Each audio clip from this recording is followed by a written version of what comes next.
Hey guys, how's it going? Hope you're doing well. My name is Crown, and today I'm going to read you some very interesting stories that I hope that you're gonna love. And now, without further ado, let's go!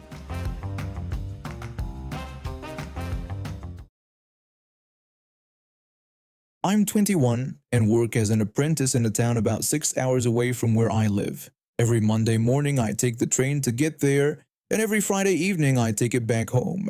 The train rides can be long and boring, but I've gotten used to them over the past 2 years. This Monday started like any other. I woke up early, grabbed my bag, and headed to the train station. I always book the same type of seat when I can, one of those four-seater sections with a table in the middle where two seats face each other. It's comfortable for the long journey, and I can spread out my stuff a bit. When I got to my reserved seat, I noticed a woman and her little girl were already sitting in the seats across from me. The woman looked to be in her 30s with a really bad haircut that looked like she'd done it herself with kitchen scissors. Her daughter seemed sweet enough, maybe 4 years old, and was coloring in a book. I settled into my seat and pulled out my phone to check messages. The train pulled away from the station right on time, and I figured it would be a quiet trip. The woman didn't say hello or acknowledge me at all, which was fine by me. I'm not much for small talk with strangers anyway. About an hour into the journey, I was getting restless. I'd already checked all my social media, answered some texts, and stared out the window for a while. That's when I remembered I had packed my Nintendo Switch in my bag. I've been playing through The Witcher 3 lately, and it would be perfect for killing time on the long ride. I pulled out the Switch and started it up. The little girl immediately perked up and started staring at it with wide eyes. I could tell she was curious, but I didn't think much of it at first. The curious kid asked her mother what that thing was.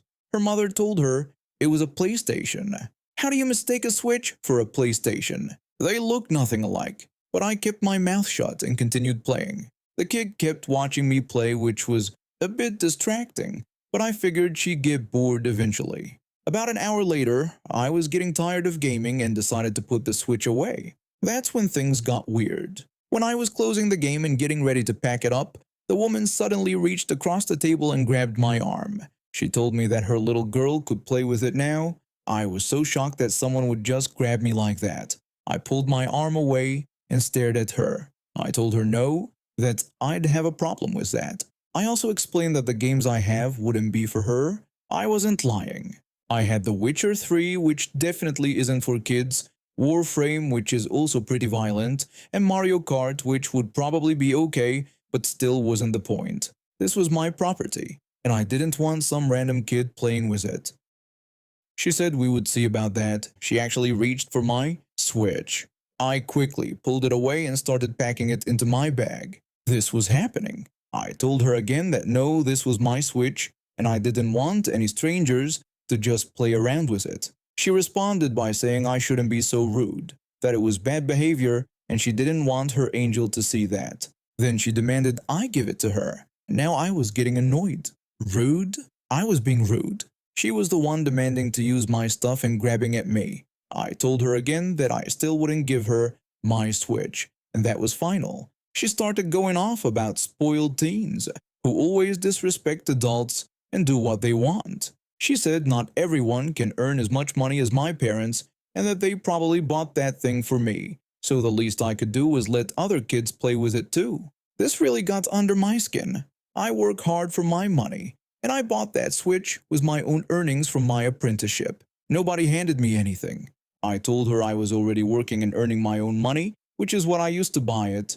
She just said yeah, sure, with this smug look like she didn't believe me at all. I was about to say something back when I heard footsteps coming down the aisle. It was the ticket inspector making his rounds. The inspector apologized to Karen but told her she needed to leave me alone or else she'd have to change seats. I guess he'd heard the argument from down the aisle. Karen immediately went quiet, which was a relief. The inspector checked my ticket first. Everything was in order, as always. Then he asked for Karen's ticket. She started fumbling around in her purse, then her pockets, then back to her purse. The inspector waited patiently while she searched. Karen claimed she must have left it at home but said she had a monthly pass. She just forgot to bring it today. The inspector told her he'd need to see some identification then. and that he'd have to write her a ticket for traveling without proof of payment. She handed over her ID, and the inspector pulled out some kind of handheld device to look up her information. After a few minutes, his expression changed. The inspector told her that, according to their records, she didn't have a valid monthly pass. In fact, she had multiple unpaid fines for fare evasion. He said she'd need to get off at the next stop. Karen protested that it was ridiculous and that she always paid her fares. The inspector explained that, according to his records, she'd been caught without a ticket 17 times in the past year, and she hadn't paid any of the fines. He told her that she was actually banned from using the train system until she settled her debt. The next 20 minutes were painful to watch. Karen argued, made excuses, claimed there was some mistake, even tried to blame the system for being unfair to single mothers. The inspector remained calm and professional the whole time, but he was firm. When we pulled into the next station, Karen had to gather her things and get off with her daughter.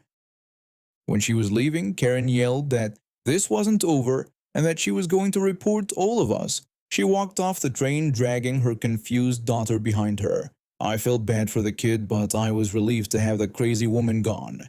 The inspector came back after they'd gotten off. He apologized for the situation and said some people think they can just ride for free and cause problems for paying passengers. He told me I'd handled it well. I thanked him and said I couldn't believe she just grabbed my arm like that. He said, unfortunately, they see this kind of entitled behavior more often than you'd think. He wished me well for the rest of my trip. With Karen gone, I had all 4 seats to myself for the remaining 4 hours of the journey. I spread out, put my feet up, and even pulled my Switch back out to finish the quest I've been working on.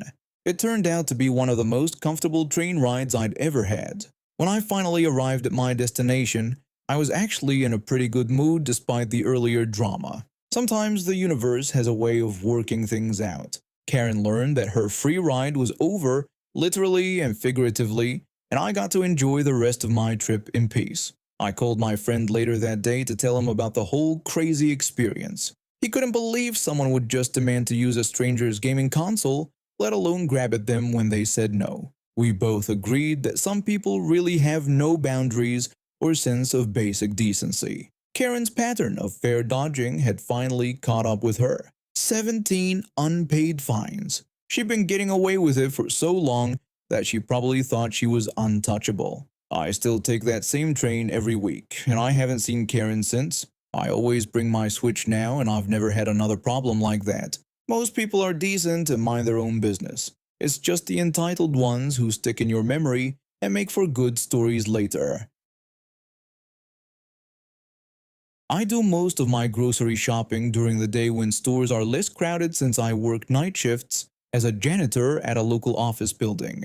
After 3 years of this routine, I've gotten pretty good at timing my trips to avoid the rush hours. That Tuesday afternoon seemed like any other shopping trip until I witnessed something that still makes my blood boil. I had just finished my shift at 6 in the morning and decided to grab groceries before heading home. The store was moderately busy with the usual mix of early shoppers and people grabbing quick items before work.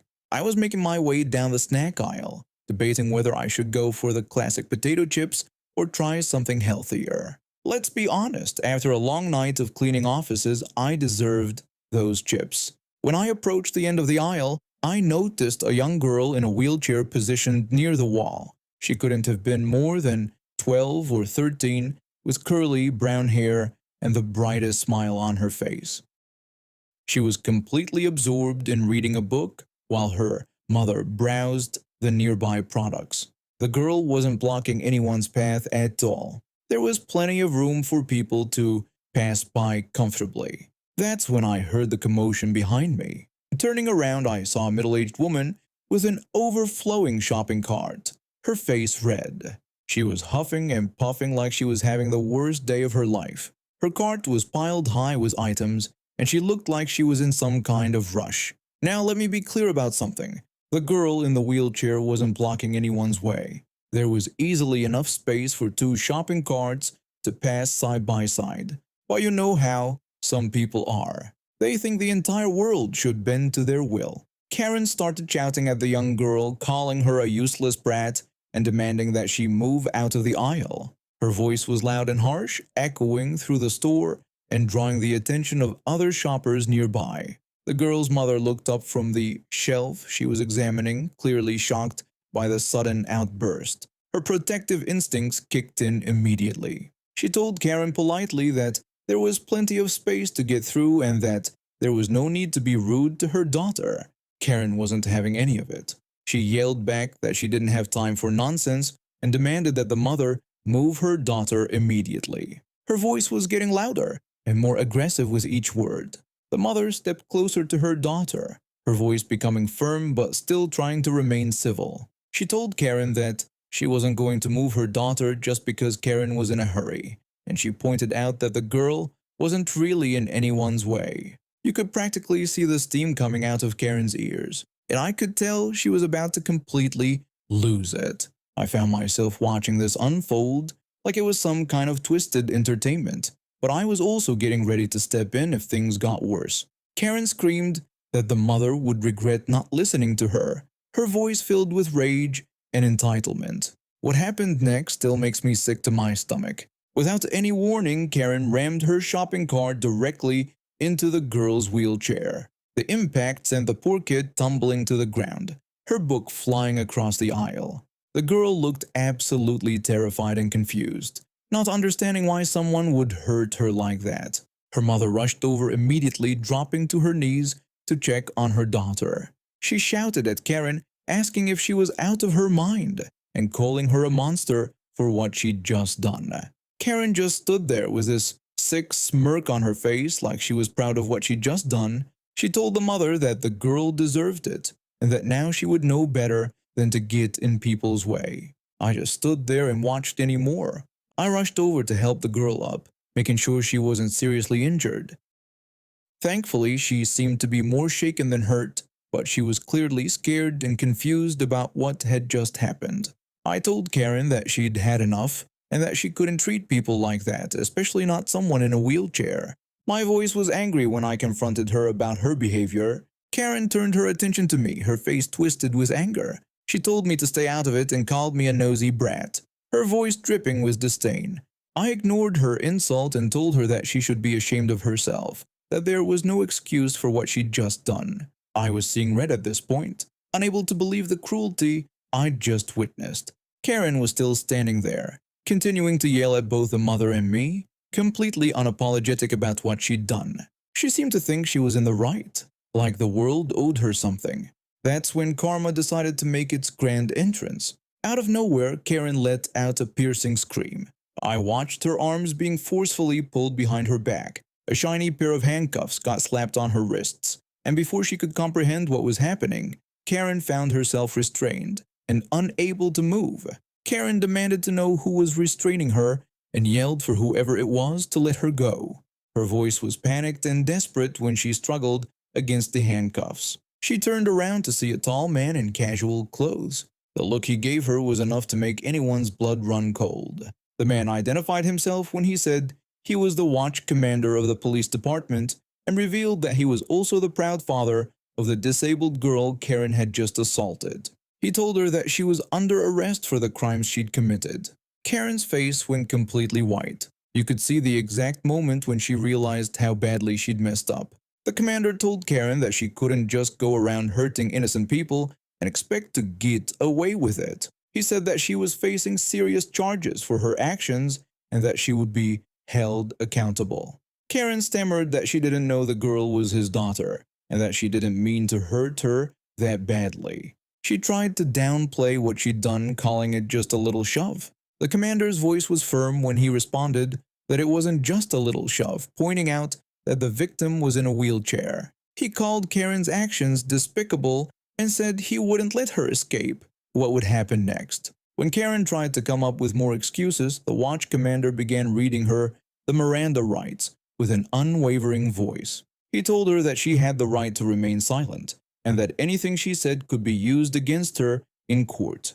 He explained that she had the right to an attorney and that one would be provided if she couldn't afford one. Karen protested that the whole situation was outrageous and that he couldn't arrest her. Her voice was getting more desperate when the reality of her situation set in. The watch commander told her that he could arrest her and that he had done so. He explained that she had assaulted a minor and caused harm to a disabled girl, and that her sense of entitlement wouldn't protect her from the law. Karen's protests fell on deaf ears when the watch commander called for backup to have a cruiser pick her up and transport her to the police station. He told her that she would have plenty of time to think about her actions behind bars. When the police cruiser arrived, Karen's desperate attempts to free herself continued, but the handcuffs were secure. The officers helped get her into the back seat, making sure she couldn't cause any more trouble. Karen pleaded with them not to arrest her, promising that she wouldn't do it again. Her voice was full of desperation when she begged for mercy. The watch commander told her that she should have thought about what would happen before she attacked a disabled child. His voice was cold and final when he dismissed her pleas. With Karen safely secured in the cruiser, the watch commander turned his attention back to his daughter and her mother. He knelt down and embraced his girl, doing his best to calm her down after the traumatic experience she'd just been through. The mother thanked me for stepping in and supporting them during the whole ordeal. Her gratitude was genuine and heartwarming, especially after witnessing such cruelty. I'm a die-hard San Francisco 49ers fan. We're talking about the type of fan who shows up to the parking lot at sunrise for tailgating and doesn't leave until security kicks everyone out. A few years back, I was working at a consulting firm handling several client accounts. One client in particular and I had developed a great working relationship. I was the day-to-day point person on his account, and we genuinely clicked. After our business meetings, we'd often grab drinks or dinner and talk about everything from work to sports to life. This client knew how obsessed I was with the 49ers. I had team gear in my office, I'd wear team colors on game days, and I'd probably mentioned at least 50 times how I'd never been to a Super Bowl, but dreamed of going one day. So when the 49ers made it back to the Super Bowl that year, I was over the moon excited, even though I knew I'd just be watching from my couch like always. What I didn't know was that my client had access to a pair of extra company seats to the game. These weren't just any seats either. They were on the 30-yard line with a perfect view of the action. He wanted to give them to me as a gift to thank me for all the work I'd done on his account. The plan was simple. He'd pass the tickets to the partner on his account to surprise me with them. The partner he gave them to was someone I'll just call the partner, though honestly, he turned out to be a complete jerk. This guy was one of those partners who thought he was hot stuff because he had a corner office and a fancy title. The Super Bowl came and went. We lost the game, which sucked, but I figured that was just typical 49ers heartbreak. A couple weeks later, I had another meeting with my client. Afterward, we went to our usual spot for drinks. We were chatting about random stuff when he brought up something that completely caught me off guard. He asked me why I didn't go to the game and mentioned that he heard someone else was in my seats. I was confused and asked him what game he was talking about. He said the Super Bowl, which made me even more confused since I told him I didn't have seats to the Super Bowl. He explained that he had given the partner a pair of his company tickets for me as a gift so I could attend. I was completely shocked because I had absolutely no idea what he was talking about. He asked if I was serious about never getting them, and I swore I had no clue what he was talking about. He told me to quietly ask around about this when I got back to the office and to get back to him about what I found out. The next week, I did exactly what he suggested. One of the secretaries, who'd always been friendly with me, eventually spilled the beans. She told me that the partner had given a pair of Super Bowl tickets to another one of his clients as a gift from our company. I felt like I'd been punched in the gut. These weren't just any tickets. They were 30-yard line seats to watch my beloved 49ers play in the Super Bowl. This was literally a once-in-a-lifetime opportunity, and this guy had stolen it from me and given it to someone else. Under normal circumstances, I might have just let something like this slide to keep the peace. But these were Super Bowl tickets. These were 49ers Super Bowl tickets. I was beyond pissed. I thought about confronting the partner directly, but then I realized something important. It was my client who had noticed I wasn't there in the first place. If I let him handle it, there wouldn't be any blowback on me. I sent him a message thanking him for thinking of me with those seats and explaining that it appeared they were given to another one of our firm's clients. His response came back almost immediately in all capital letters, asking if I was kidding him. Then right after that, he told me to pretend he never told me about the tickets and that he would handle everything. Over the next few days, we worked together to come up with a plan. A few days later, we got a request to come down for a meeting at their office. The client specifically requested that the partner be present. So the partner and I hopped on a flight and headed over to their office. What the partner didn't know was that my client had orchestrated a wonderfully awkward little show to catch him red-handed. When we walked into the conference room, all the usual people were there, plus a woman in her 30s that we didn't recognize. My client immediately jumped into introductions. He introduced the partner to Stephanie, who he said was a VP from another department and wanted to sit in on the meeting. Then he told her that we must already know each other from the Super Bowl. She went to shake my hand with a confused look on her face. She said she didn't think we'd met and asked if we had met there, apologizing if she'd forgotten. The client joked about how much she must have had to drink since we were sitting right next to her. I told him I wasn't there and asked if he was thinking of someone else. I could see the partner starting to look visibly uncomfortable. He started to say something, but Stephanie cut him off. She explained that the people from that other company were in the other seats. Then she mentioned that she was wondering why they gave company seats to those guys and asked if there was a project they were working with them on that she didn't know about.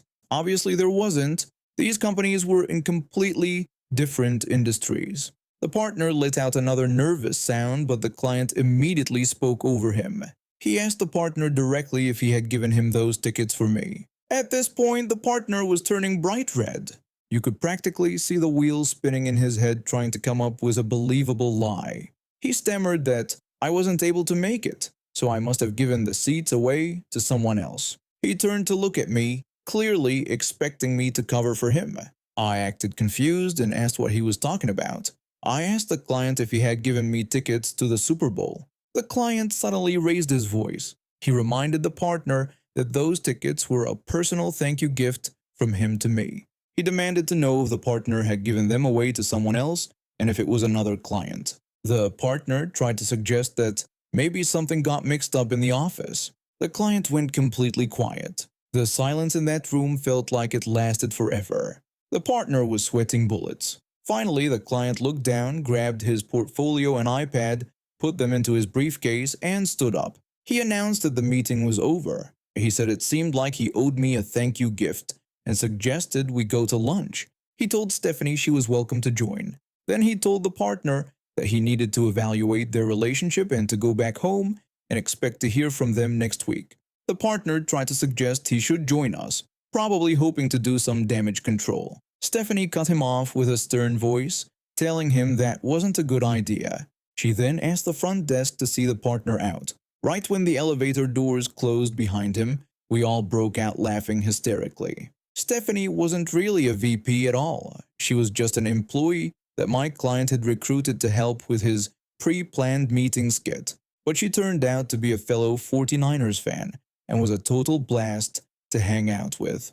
On our way to the restaurant, I got a desperate text from the partner. He told me I needed to cover for the firm and that we could discuss things when I got back. I replied that we needed to talk, but I'd see what I could do. My client told me to wait a couple hours and then respond with his demands. When I finally texted back, I laid out exactly what the client expected. Invoices for the resale value of the Super Bowl tickets, which was over $10,000. Plus our lunch bill from the expensive restaurant he'd chosen.